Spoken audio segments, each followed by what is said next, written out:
Social structure in ancient Egypt: Pharaoh, nobility, priests, artisans, peasants. Ancient Egypt is renowned for its monumental architecture, rich mythology, and influential culture, but underlying all of these achievements was a highly structured and hierarchical society.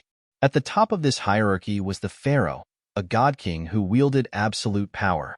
Below him were the nobility and priests, who played crucial roles in governance, religion, and administration. The artisans and craftsmen formed the middle class, creating the artifacts and structures that defined Egyptian culture. At the base of the social pyramid were the peasants, who worked the land and supported the entire economy. This text will explore the roles, responsibilities, and interactions of these 5 key social classes, providing a comprehensive understanding of the social fabric of ancient Egypt. The pharaoh, divine ruler. The pharaoh was the cornerstone of ancient Egyptian society, considered both a political and religious leader. This dual role was symbolized by titles such as Lord of the Two Lands, referring to Upper and Lower Egypt, and High Priest of every temple. The pharaoh was believed to be a living god, a direct descendant of the sun god Ra, and thus held divine authority over the land and its people. Duties and responsibilities. The primary responsibility of the pharaoh was to maintain Ma'at, the ancient Egyptian concept of truth, balance, and cosmic order. This included ensuring the prosperity of the land through successful agricultural practices, defending the nation from external threats, and upholding justice. The pharaoh oversaw large-scale construction projects, including temples, tombs, and pyramids, which were seen as acts of devotion to the gods and means to secure a favorable afterlife. Symbols of authority. The pharaoh's divine status was symbolized by various regalia, including the double crown, skint, representing the unification of Upper and Lower Egypt, the crook and flail symbolizing leadership and discipline, and the uraeus, a cobra emblem on the crown representing protection and royal power. The pharaoh's headdress, known as the nemes, and the ceremonial false beard further emphasized their godlike status. Life and death. Pharaohs lived in opulent palaces and were surrounded by courtiers and officials who assisted in governance.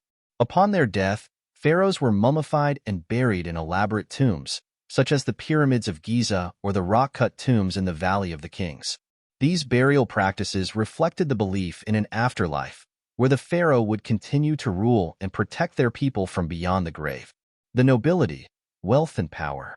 The nobility in ancient Egypt consisted of high-ranking officials, landowners, and military leaders who played crucial roles in the administration and defense of the kingdom.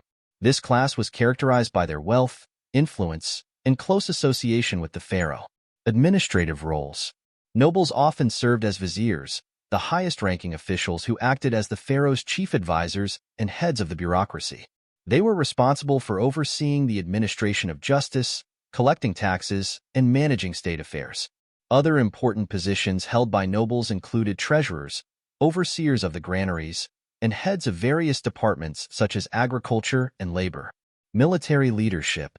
Nobles also played key roles in the military, commanding armies and defending the kingdom's borders. Successful military campaigns not only expanded Egypt's territory but also brought wealth in the form of tribute and plunder, which further increased the nobility's status and resources. Landownership and wealth. Landownership was a significant source of wealth for the nobility. They owned vast estates worked by peasants, which produced agricultural surplus that could be traded or taxed. Nobles lived in grand homes, adorned with elaborate furnishings and decorations, reflecting their high social status. Social and cultural influence. The nobility were patrons of the arts and literature, commissioning works that glorified their achievements and those of the pharaoh. They participated in religious ceremonies and festivals, often donating generously to temples, which reinforced their social standing and favor with the gods. The priests, guardians of the divine. Priests in ancient Egypt held a powerful and respected position, serving as intermediaries between the gods and the people. They were responsible for conducting rituals, maintaining temples, and ensuring the gods' favor upon the land. Religious duties. Priests performed daily rituals to honor the gods, which included offering food, incense, and prayers.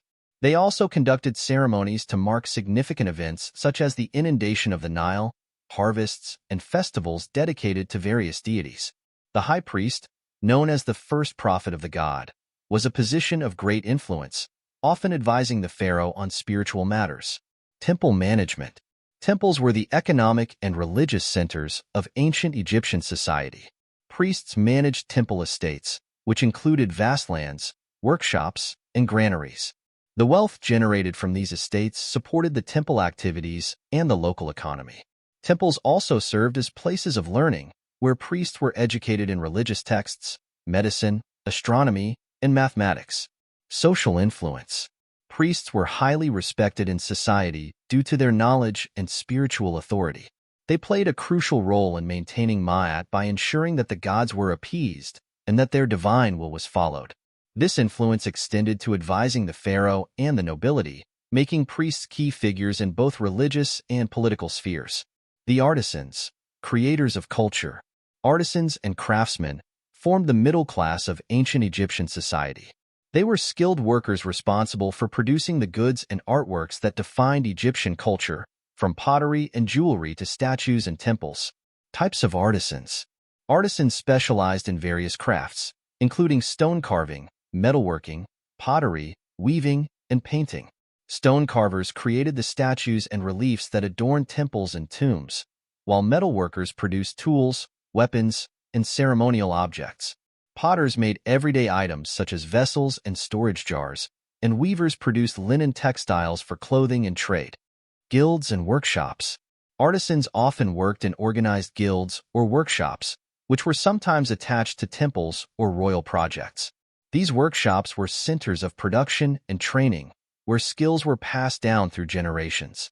Large construction projects, such as the building of pyramids and temples, required the coordinated effort of many artisans, overseen by master craftsmen and architects. Economic and social status.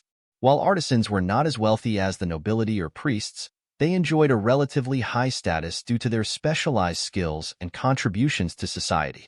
Their work was essential for religious practices, trade, and daily life. Artisans were often compensated with food, goods, and housing, and some achieved significant recognition and patronage from the elite. Cultural impact. The creations of artisans had a profound impact on Egyptian culture and history. Their work in tombs and temples helped to preserve the religious beliefs and practices of ancient Egypt, while their everyday items provide valuable insights into the daily lives of Egyptians. The artistic and architectural achievements of artisans continue to be celebrated and studied for their technical skill and aesthetic beauty. The peasants, foundation of the society. Peasants formed the largest and most essential class in ancient Egyptian society. They were the backbone of the economy, providing the agricultural labor that sustained the entire civilization. Agricultural labor. Peasants worked the fields along the Nile, growing crops such as wheat, barley, and flax. The annual flooding of the Nile, known as the inundation, deposited nutrient-rich silt on the land, making it highly fertile.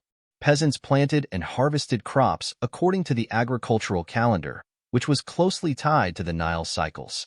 Life and work. Peasant life was hard and labor-intensive. They lived in modest homes made of mud brick and had few possessions. Their work involved long hours in the fields, tending crops, and maintaining irrigation systems. In addition to farming, peasants also worked on state projects such as building canals, temples, and pyramids, often as part of a corvée labor system. Social and economic status. Peasants had little political power or wealth, but they were essential to the functioning of society. Their labor produced the food that fed the population and generated surplus for trade and taxation. Peasants were often organized into villages and overseen by local officials who collected taxes and managed agricultural production. Religious beliefs. Peasants were deeply religious and participated in local and state religious practices. They worshipped household gods and goddesses and took part in festivals and rituals. The belief in an afterlife and the importance of Ma'at were central to their worldview, providing hope and moral guidance in their daily lives. Interactions and dependencies. The different social classes in ancient Egypt were interconnected and interdependent. The stability and prosperity of the civilization depended on the effective functioning and cooperation of all classes. Economic dependencies. The pharaoh and the nobility relied on the peasants' agricultural output to feed the population and generate surplus wealth. In turn, The peasants depended on the pharaoh and the nobility for protection, infrastructure, and access to religious and social services. Artisans produced the goods and artworks that were essential for religious rituals, trade, and daily life, while priests ensured the gods' favor and maintained social and cosmic order. Social hierarchies. Social mobility was limited in ancient Egypt, but individuals could rise through the ranks through service, marriage, or exceptional skill.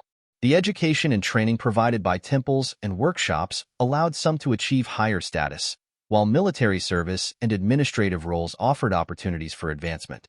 Religious and cultural integration. Religion played a central role in integrating the different social classes.